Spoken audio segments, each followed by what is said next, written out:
What's going on, everyone? Welcome back. It's Sprint Car Nights here on the Team Netcode channel. I'm Josh Gerlach. I am here with my guys Blake Walker, Cade Higday, and Ryan TIMMS. It's a little weird. We were talking about it before we came on here that we haven't done one of these virtually yet, so it's going to be a little bit different. But happy to have Ryan on. We got a lot to talk about after a pretty crazy 2025 season. But first, before we dive into that, make sure you hit like, hit subscribe wherever you're watching this, if it's on Facebook, YouTube, or X. And we did get some questions, which we're excited to throw up on the chat here later. But if you have a question or anything for Ryan, drop that in the comments, and we will bring those up as well. So it's the end of the sprint car season is definitely upon us, boys. Ryan, you're in the middle of a dark spot. Where are you at right now, and how's it going for you, man? Thanks for joining us. Yeah, it's going good. Thanks for having me on. I just stopped at a gas station here to fill my truck up and do this interview. So I'm in a dark truck right now, but yeah, here in Rapid City and happy to be on here. Heck yeah. I know we talked about it a little bit, but you are splitting time. You're an OKC boy, but spending life a lot up in Rapid City here nowadays. Is that what your winter off season is going to look like, or what are your plans? Yeah, I'll go home for the week of Thanksgiving, the week of Christmas, and then I'll race shootout and chili bowl. So I'll be home um, in between then and there, and I'll be aside from that, I'll be in Rapid City. Um, my whole life is kind of here with the race team, so going back home, it's nice to be there for a week maybe, but I don't have anything to do while I'm there, so it gets kind of boring back home, so I don't mind being here. Awesome. Well, we may as well just go ahead and jump right into it. Just going to talk through the 2025 season. There are a lot of things to chat about. You had a very busy year, very successful, I'd say. You had 18 wins on the season. That's everything, not just the 410, of course. You're the Huset Speedway track champion. You won a thing called the Knoxville Nationals and the Tuscarora 50. Just wanted to kind of reflect on that a little bit. Man, is all of that set in yet? I know we talked a little bit after the Nationals were over and things were real fresh. How are things going now? Or is it real now? Yeah, it's all set in, it's real. You know, last year, if at any point you would have told me in 2025 I would have done all those things you just listed off, you know, I I wouldn't believe it. Um, but the whole time I believed that I could do it, and then when something like winning the Nationals and Tusky happens, it's just there's a lot of joy with it, and it's there for me at least. There was just a lot of disbelief and um, just shocked. It's a hard feeling to describe, but I mean I was on cloud nine for between Knoxville and Tusky, and then after Tusky for I mean probably a good 2 months. I was just as happy as could be from winning them races, and it's just now that it's all done and over with, I'm like it's sad to see like oh well, I did it. Now we're moving on to next year, and so it sucks that it's over with, but looking back on it and just reliving it through your head and watching videos or looking at pictures, um, it almost kind of brings a tear to your eye when you're watching it all, and it's just a really special season, a really special moment for all of us, and um, I couldn't have asked for a better year. It's and crazy. It is cool. Also, like you talk about going back and looking at things, like pretty thankful for the time we were able to get with you. Like you were very gracious. You're for killing it during the Nationals week and still made time for us. We were talking a little bit before we got going here. Our best performing video was with Shane after the races and everything, and I think that's probably the favorite video that I have that we did this year. Thinking back on not just the Nationals or Tusky, do you have any like one or two moments that have really stuck with you as you've kind of gone back and looked at them that, like I said, have really stuck with you? Yeah, yeah. There's definitely more than one or two. I remember the feeling like we had that caution with 4 to go, and I remember the whole race pretty vividly. There's maybe 10 laps that I don't remember super well. And I remember seeing the guys behind me, and I knew, I didn't know that I had it locked up, but I was just really confident I had it locked up. I was feeling really good. There was kind of, in a way, a little celebration going on just because at this point I've led 46 of the laps. Like, it was just such a cool moment, and it just gave me time to realize what's happening right now. And then we went and crossed the checker flag, and it was just like talking about it right now, I get just kind of exciting feeling in my stomach and body, and it was just a beautiful moment, crazy moment. I don't know how you want to word it. It was the most happiness I've ever felt in my life, uh, and just it's really hard for me to describe it. It was just as the most exciting and happy that you could be in one moment. It was that, and getting out, pushing onto the scales. I was really nervous because I kind of forgot about that part, and seeing the team there, and they weren't really, they celebrated for a second, and then everyone starts looking at the scale lady there, and I forget her name, and she gave us the thumbs up, and everyone, it was just like the biggest sigh of relief went over me, and getting out of the car and hugging Shane, hugging Marty, hugging my dad coming up, and about breaking my back into the wall there. It was just that He was a little moment. fired up. I didn't know what to say to any of them. All I could do was just smile as big as I could, and uh, give high fives and just soak it all in. It was just best night of my life for sure. The beginning of the season wasn't the best to start. I mean, I think you told us that exactly, that, you guys kind of struggled to find your footing there in the first couple months in the spring.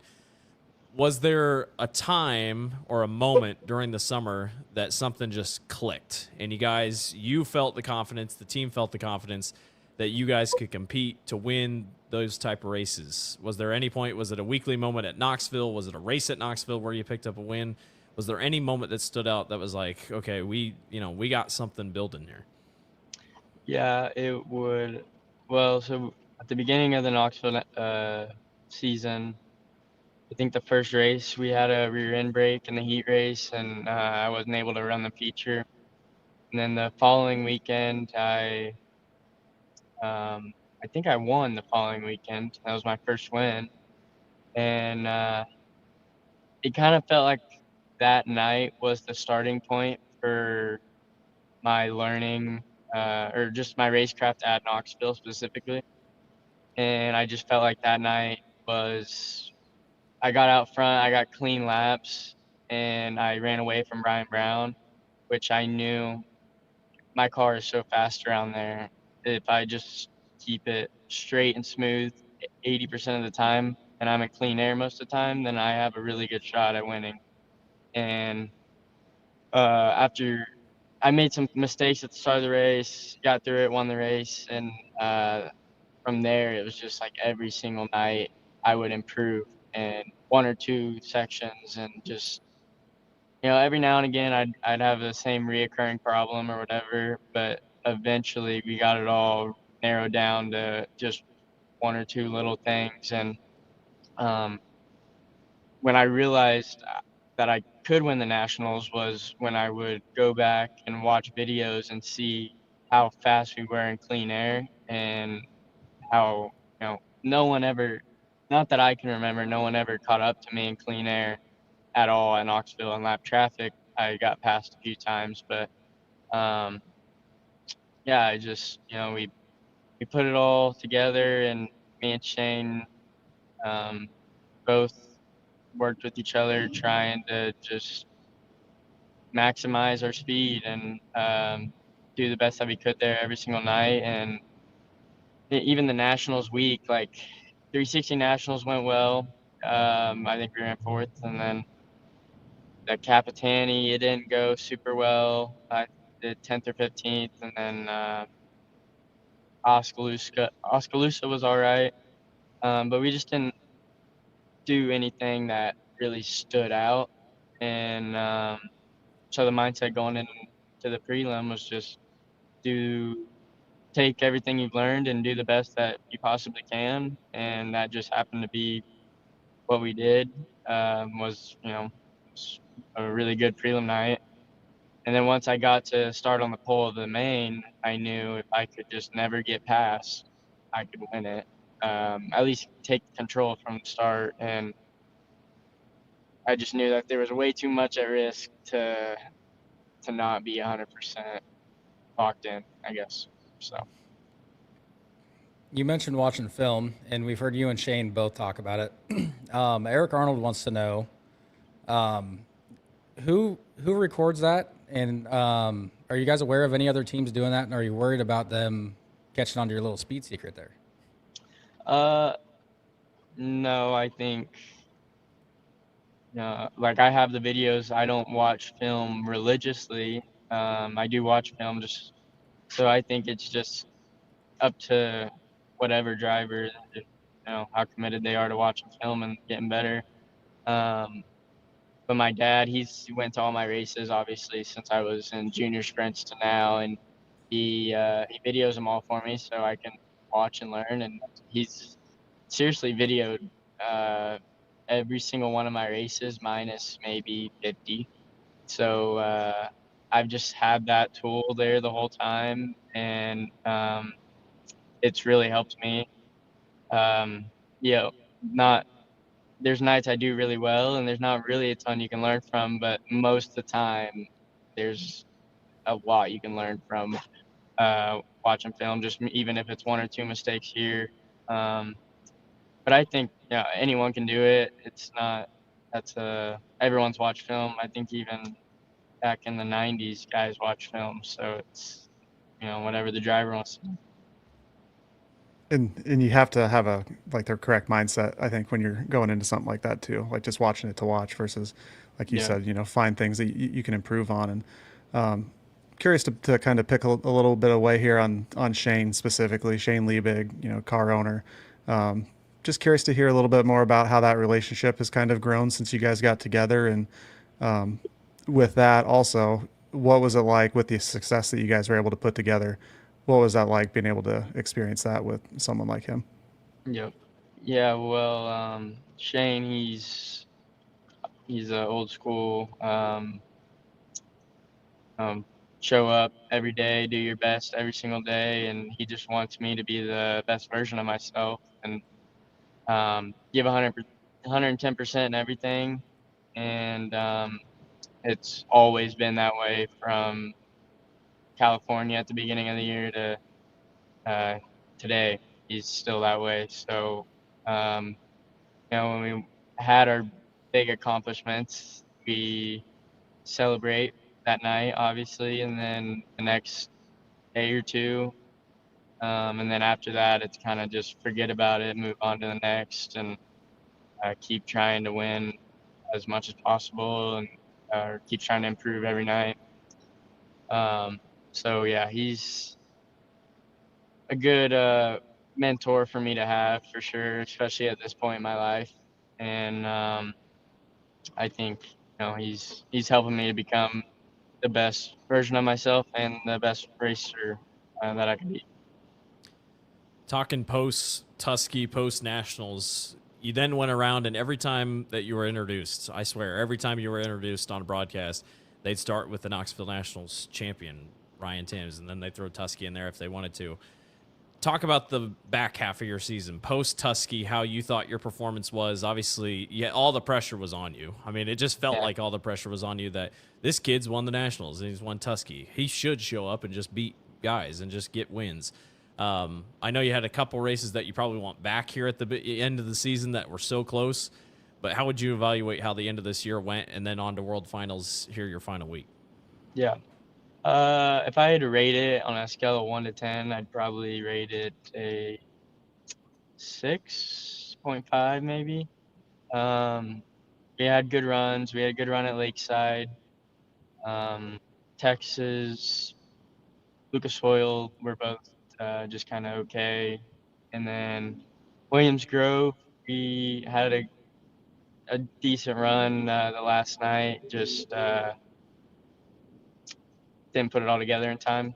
And then Charlotte, we absolutely sucked. And, it sucks, going from top of the world to not very good, but we're, making mains, running. I feel like we average about 10th across everything. And I mean, I'll be honest. I think during the summer, I was, really hungry. I wanted Knoxville. I wanted to win.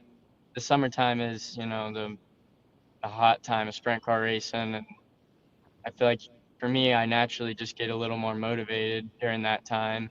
And I think after Knoxville and Tuscarora, um, after Tuscarora more specifically, I kind of naturally just wasn't as hungry as I was before, and that's just something I got to work on, and staying hungry all the time and motivated all the time, and just areas you got to improve in. And so I just trying to do everything I can this off season and come out.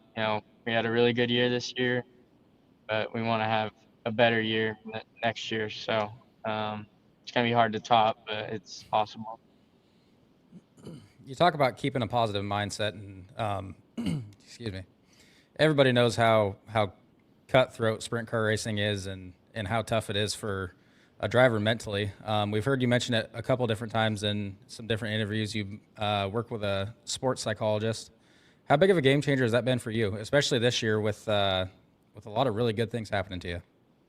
Yeah, it's definitely a game changer for me. I tried it one time before, wasn't a big fan of it, and then I tried it again, and it's really worked out. So that's a big help. There's a ton of things that go into it. If I have weeks where I'm doing that side of things well, but not this side of things, and it's bleeding into the racing and my focus or whatever. So it's just about kind of finding a balance in everyday life, I feel like, and just trying to be consistent overall in everything you do. Where you're racing wise, where you'll be good all the time. So the mental deal is huge, though. I'm a full believer in it, and I I think it's 80% of what we do. And we talked about that with you earlier this year. Also, the last few seasons were not the easiest on you, and you mentioned to us that you had your struggles, and it's easy to get down, and sometimes you just need someone to talk to get that shit out, and be able to move on. And I think it's cool. I think we've seen that a lot more in pro sports. Guys being more open about being open to doing that kind of stuff. So I don't think it's a coincidence that you see more success when you're doing those kinds of things also. So you had mentioned a little bit, the hunger there at the end of the season. I would assume, like you mentioned, that was probably something that you'll want to move or want to work on a little bit more moving into 2026. You have stated that you're not quite ready for a national tour yet. Going into 2026, what do you feel like you and your team and your program are some of the things that you need to get better on for the ultimate goal, going national tour racing? Yeah, well, we need to be we need to be a lot more consistent, and we have even between Knoxville and Huset, we have weeks where we win 2 in a row, and then 2 weeks where I get fifth or sixth. Maybe not at Huset so much, but Knoxville, and just and I remember some of those nights were just maybe being in a slightly different mindset than I was the weekend before, and making mistakes I made 3 weeks ago that I fixed, but now I'm doing it again. So just need to be more consistent, and same deal with high limit and outlaw races. You know, I win Knoxville and Tuscarora, and then the last 9 races I don't crack the podium, but one time I think. So just need to be more consistent before I'm fully ready for that. And I make a lot of I make a lot of mistakes in the sprint car still. So just cleaning that up, and then I think me and Shane just being compatible at certain tracks. We went to a lot of tracks for the first time this year, and got a lot better together at them. So I think next year when we go back to those tracks, we'll naturally just be 2 times better, maybe. Have you felt any pressure to move on to a national touring series? Obviously, everyone's really choosing. I mean, it just feels like if a guy's starting to have a little bit of success, it's like, all right, I'm going either high limit or World of Outlaws. Have you had to kind of temper yourself and be like, not yet, can't go yet? Or is it one of those things that you're like, I'll know when I'm ready. We'll just kind of race as it is. And you just kind of like being in a way, you're a true outlaw. In a way, I mean, that's just kind of how we always think about it. A guy that doesn't pick a side, an Anthony Macri of some sort of the Midwest. Is that kind of how you see things? Yeah, I don't feel any pressure to go on a series. That's the end goal, is to be a outlaw champion, high limit champion, whatever, sprint car champion. And you know, all these Rico, Larson, they, I mean, I would say they're in their prime right now, and they're 30, early 30s, mid 30s. So I feel like I can get to where, you know, I don't feel like I'm in my prime yet.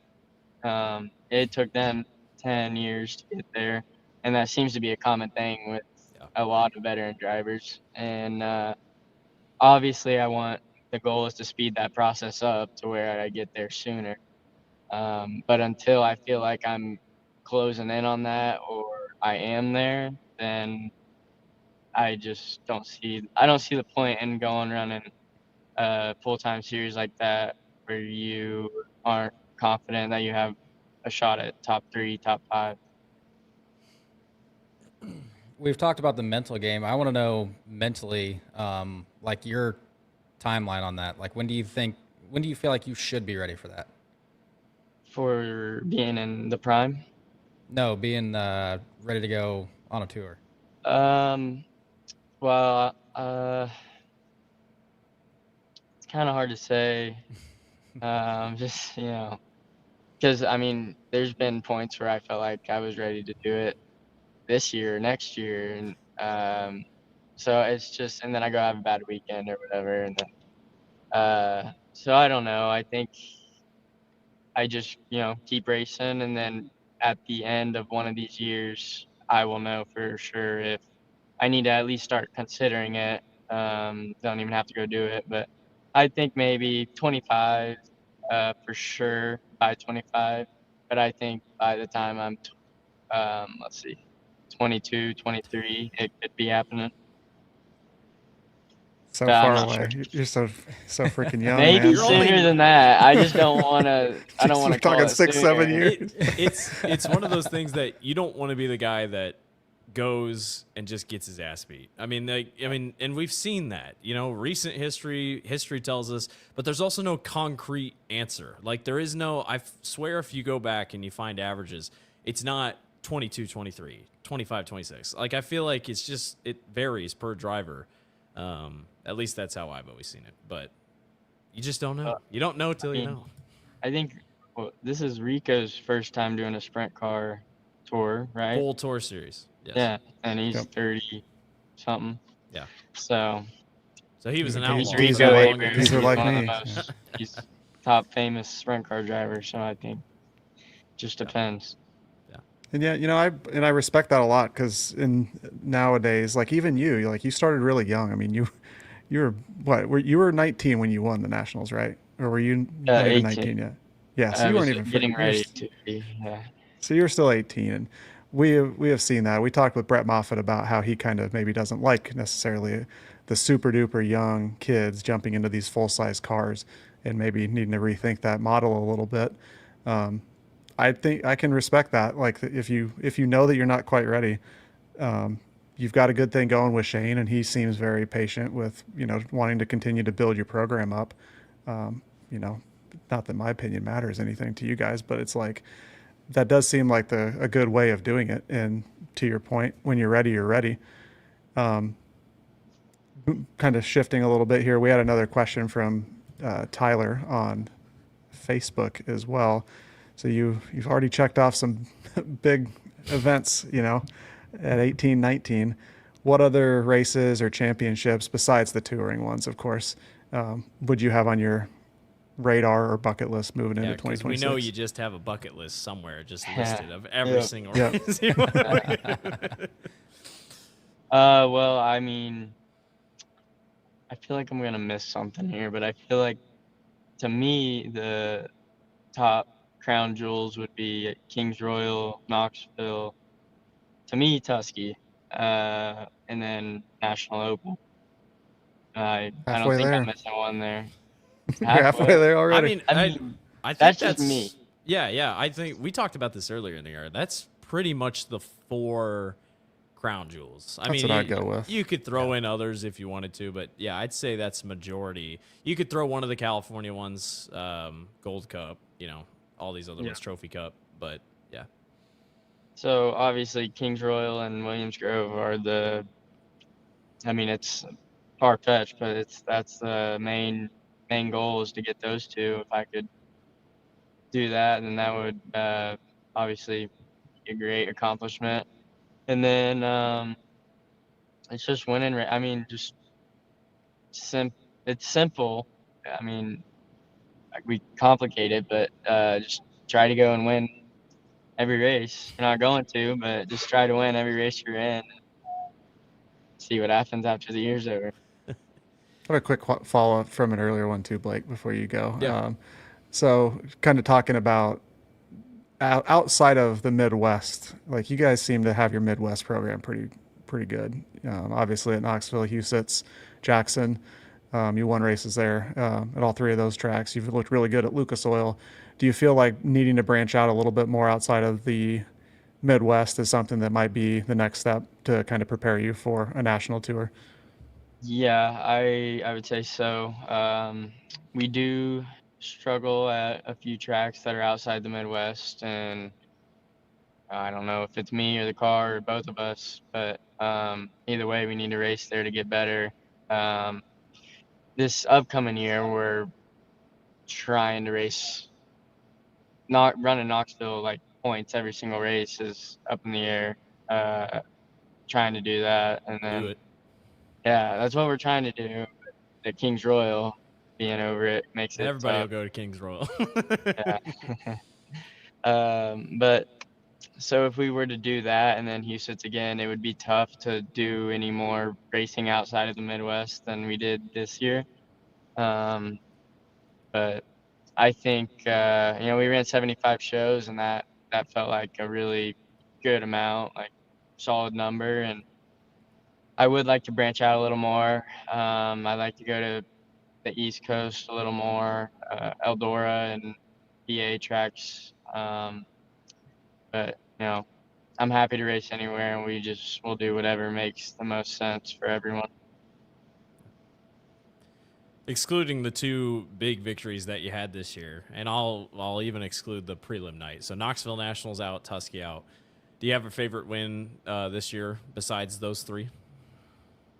Knoxville Nationals, Tusky, and what was the other one? The prelim night for the Knoxville Oh, Nationals. okay.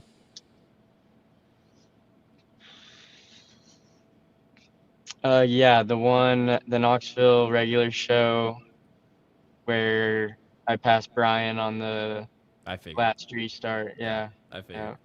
What I think we've maybe talked about this, but dueling with Brian Brown at Knoxville, I mean, that's got to be up there for cooler moments that you can have. And you guys dueled a lot this year. I mean, he he went 16 to first and passed you. I mean, you know, he got you, you got him.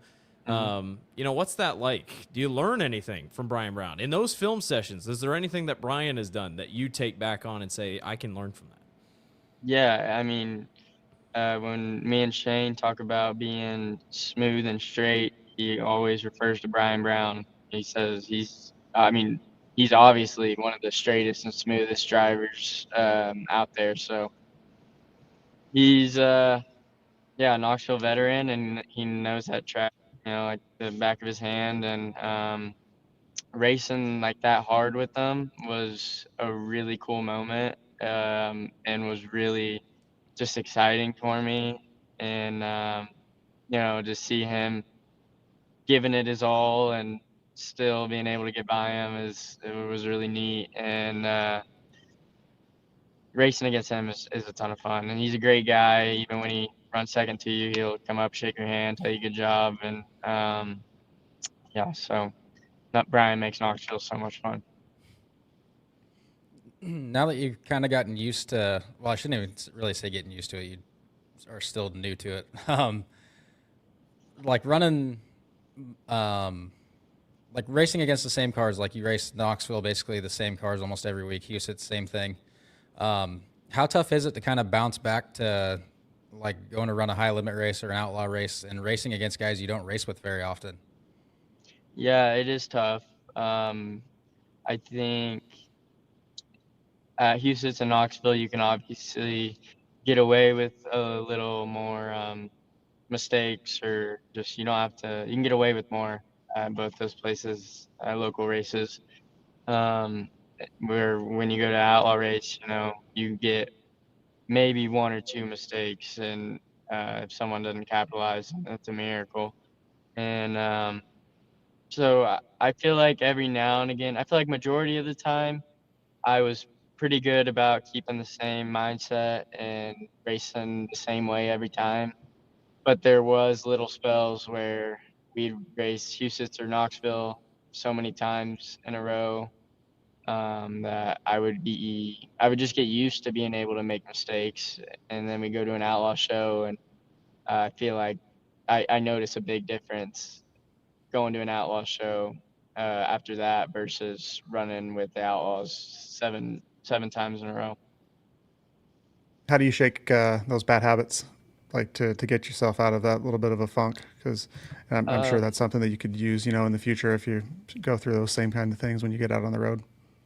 Yeah, I mean, you address it first. I get to watch videos, so I'll, you know, normally after every race, besides the A main maybe, in the trailer, I'll watch the heat race or qualifying or whatever and see what I did wrong. I normally know what I did wrong when I did it, but just being able to see it and address it, get it out of the way, you know that you did it, and it's going into the next race. You just make sure to, if you get in that same scenario again that caused you to do that, try not to do it again, and just keep it in the back of your mind of what not to do, basically, or what to do. One of our final fan questions that we had come in, Kirby, clearly part of the PA posse, yearns to see Ryan TIMMS on the eastern side of the United States. He asks, do you plan on racing Port Royal, Williams Grove, Path Valley in 2026? Obviously, you said you just kind of see where you go. I guess to kind of turn this question, because obviously everything's up in the air for 2026 for you, what's it like racing up there? Obviously, you're a winner up there now. You've won one of the biggest races that they have to offer up there. Their fans are just different. I mean, they're a whole different breed. Is there a new fond respect for that area now that you've won one of their biggest races, if not the biggest race that's up there? Clearly, they seem to like you a little bit, that they want you to come back. Yeah, I was a little surprised that so many did like me. There were a few that didn't. After the win at Tusky, I pulled in to the infield to go to the scales, and there was a bunch of people up by the fence flipping me off, and it's awesome. They booed Aaron Reitzel when he was crippled, so I mean that's a given. It's pretty low. No, I'm just kidding.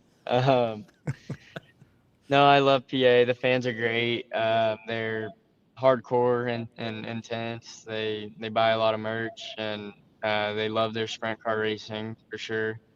I hope I go up there more this coming year. We'll go to Tuscarora 50 again for sure, and then National Open for sure.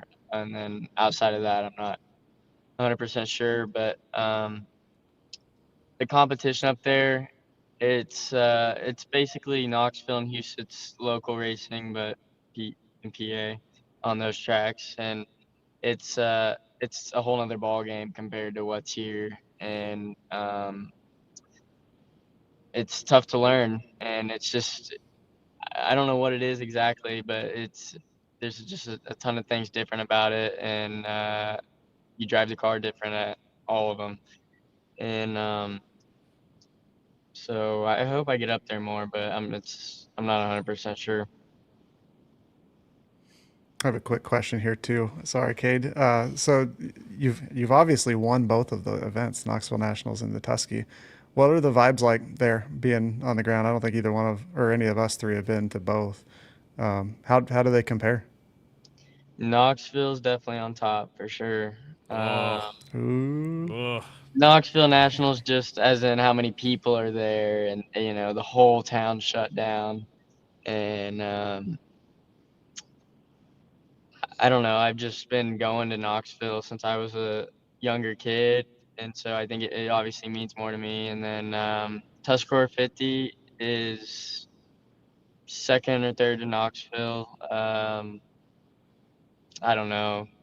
It's somewhere in there, but Tusky's awesome, and um, Steve Steinley, the track prep guy there at Port Royal, he took me on a tour on his golf cart all the way around the property and showed me what they're doing, what they're wanting to do to expand and make the event bigger. And I told him I think it has potential to be as big as Knoxville. It's what they've already done with the place is unbelievable, and how big the event is. They got it's fair vibes at the Tuscarora 50, fair food everywhere, and um, it's always a packed house on Saturday. There's no open seating, so it's really cool. And then just the loud, diehard sprint car fans make it better.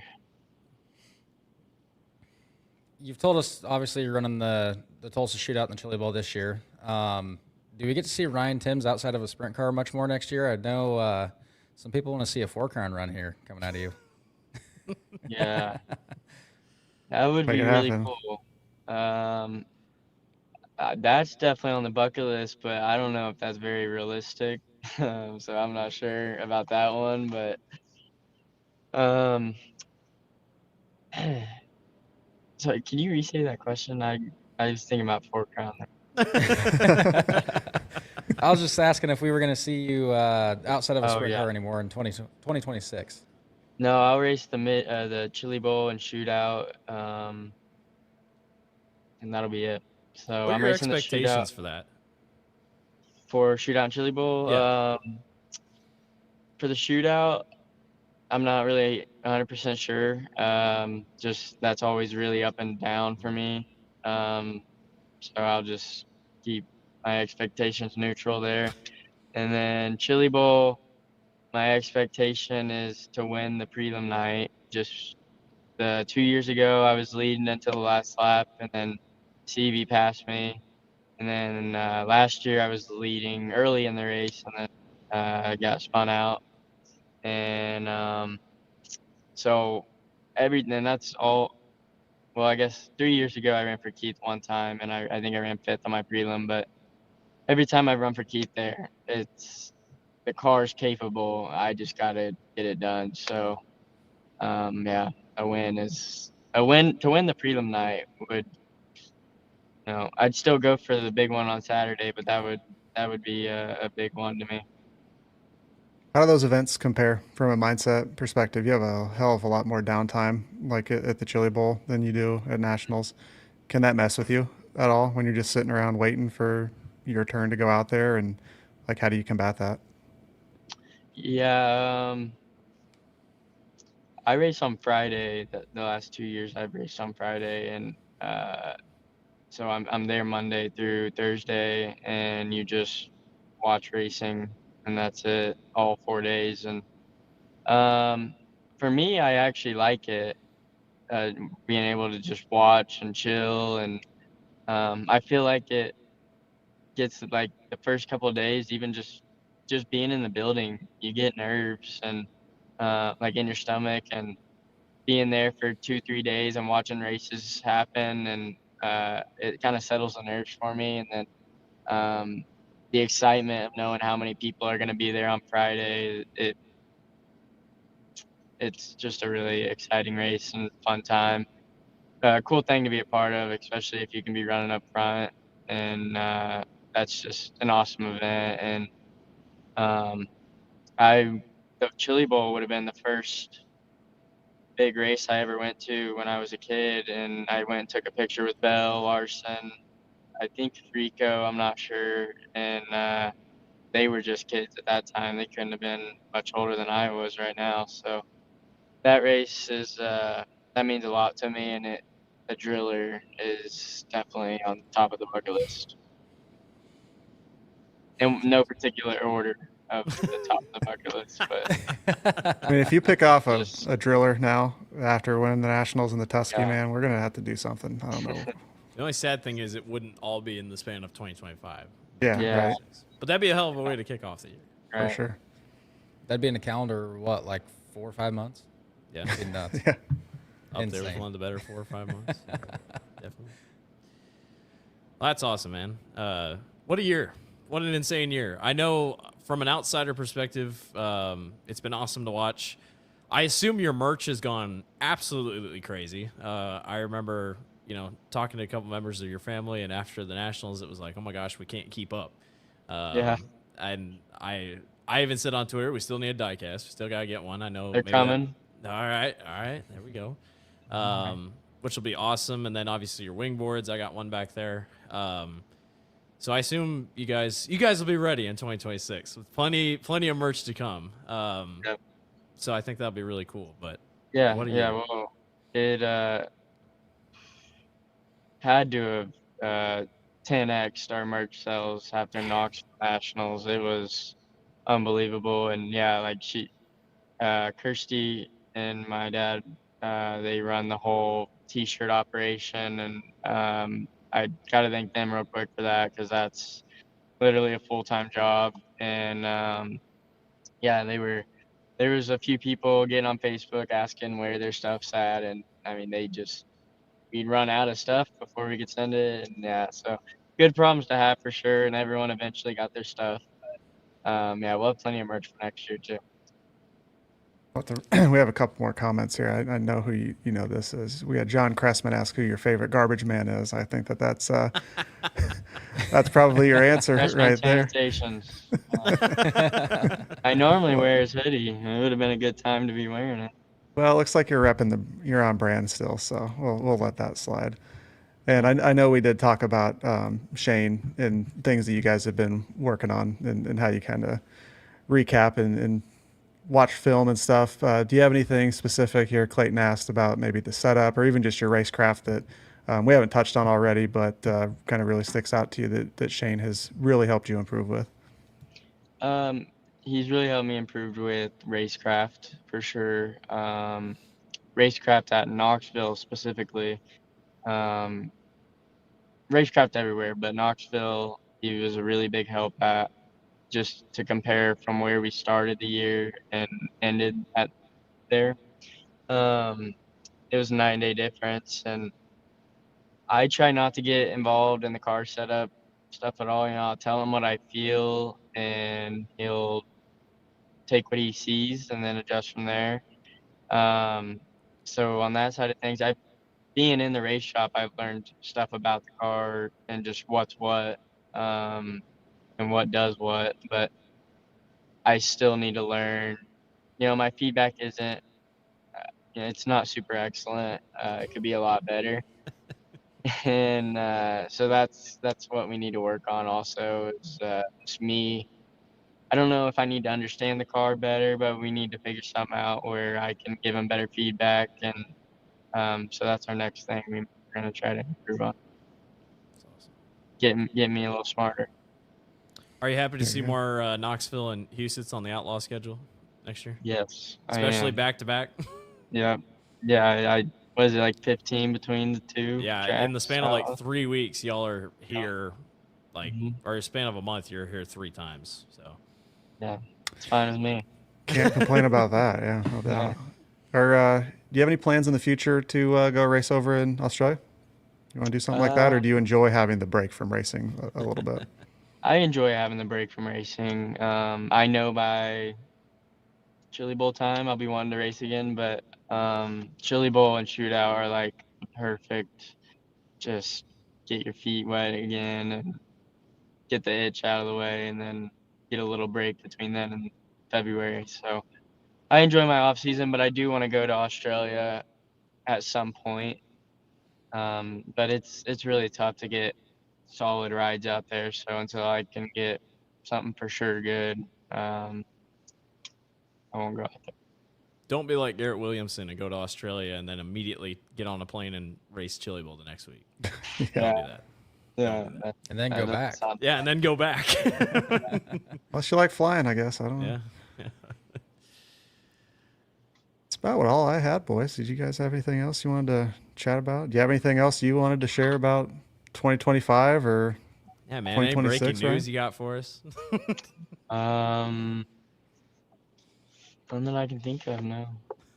Everything stayed the same pretty much. There hasn't been any major changes since all the craziness. So That's good. just trying- Awesome. Well, it worked pretty well, so I guess yeah, run it back. Let's run Start it off back. with the driller.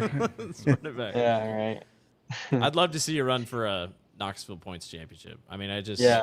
I think that'd be really cool. I know, a couple things happened last year, kind of points of what way, but, you obviously have Husets under your belt, but I think Knoxville would just be really cool to have you do Yep. that. But, Yeah, I that is something that I want on my resume to have that. So I think it'd be a lot of fun chasing that down too. So Yeah. hopefully. You already got Husets, you get a Knoxville championship, then you go out, you go win the Outlaws or go win High Limit, and it's easy as that, right? Yeah, right. he's only 19. That's right. That's right. He'll be ready in 6 or 7 years. We gotta say quickly before we end it, because Connor Wade would kill us if we didn't say it. But BAPS was this week. Congratulations to Brent Marks. Brent Marks won the race at BAPS on Saturday, beating Chase Dietz and Anthony Macri. Brent Marks just continued to get better as the end of the season goes on. I know that guy can't wait for Evolution. Then Chase Dietz, we talked about Chase Dietz, obviously improving quickly, and then Anthony Macri right there as well. So unfortunately, that pretty much is the end of sprint car racing pretty much in the United States here. If you're We got the Knoxville banquet on we Saturday. do. We have still. the Knoxville banquet on Saturday. I'll be dressed to the nines. I don't know what I'm being dressed in, but I know I'm going to be dressed up.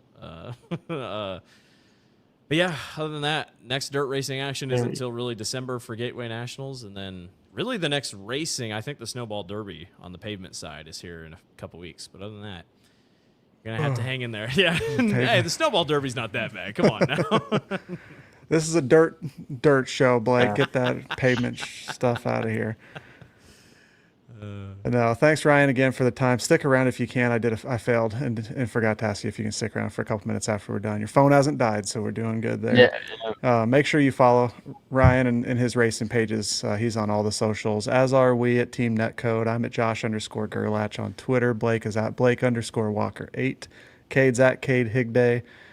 Ryan, you're at what? Ryan_TIMMS 5T, I think, right? Ryan TIMMS _5T, I think. Nailed it. 100% Put sure. him on the spot like that. Shop Nailed it. RyanTims.com. Yeah. There you go. There it There is. you go. Go buy lots of merch. Thanks again for all the time, man. I know we've already told you. Yeah. You gave us a lot of your time all year. It's been fun getting to know you a little bit more and seeing the success that you had. And, here's to a successful 2026. Yep. Appreciate you guys having me on here. You betcha. so We much. will be back. See you next week, 7 p.m. Central on Monday.